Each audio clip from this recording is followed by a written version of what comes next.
बोला बोला बाबा महेंद्रनाथ की।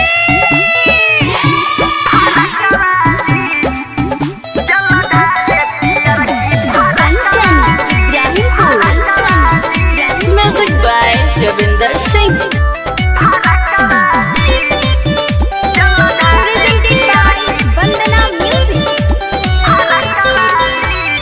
भोला जी के भगती में बिया उली न हो, करेली सोमारी सुना औरी पगी न हो। आए हाय भोला जी के भगती में बिया उली न हो, करेली सोमारी सुना औरी पगी न हो। हाथ में रखल बिया फूल बेला पात थाली, हाथ में रखल बिया फूल बेला पात थाली। जल ढारेली जल ढारेली जल ढारे पियर की फरक वाली, जल ढारे पियर की फरक वाली, जल ढारे पियर की फरक वाली।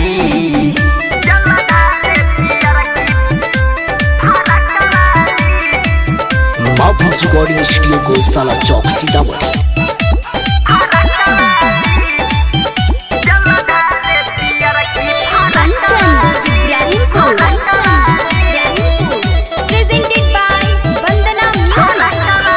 सावन महीना भर रहे उपवास हो, कहीं नहीं जाली रहे मंदिर के पास हो।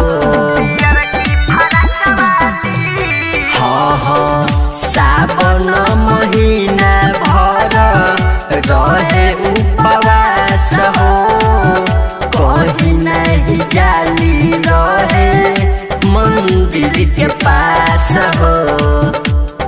पायल पेन्हल बिया तो सारा लाख वाली, पायल पेन्हल बिया तो सारा लाख वाली। जल ढारेली जल ढारेली जल ढारे पियर की फरक वाली, जल ढारे पियर की फरक वाली, जल ढारे पियर की फरक वाली।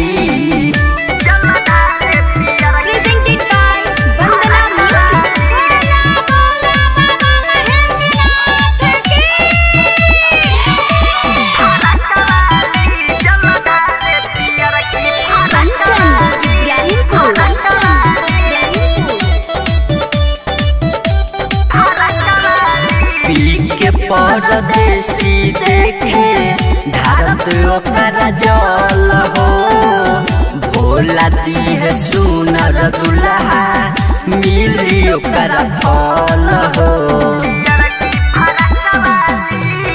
आए हाय पी के परदेसी देखे ढारत ओकर जल हो, बाबा दी है सुनर दुल्हा मिली ओकर फल हो।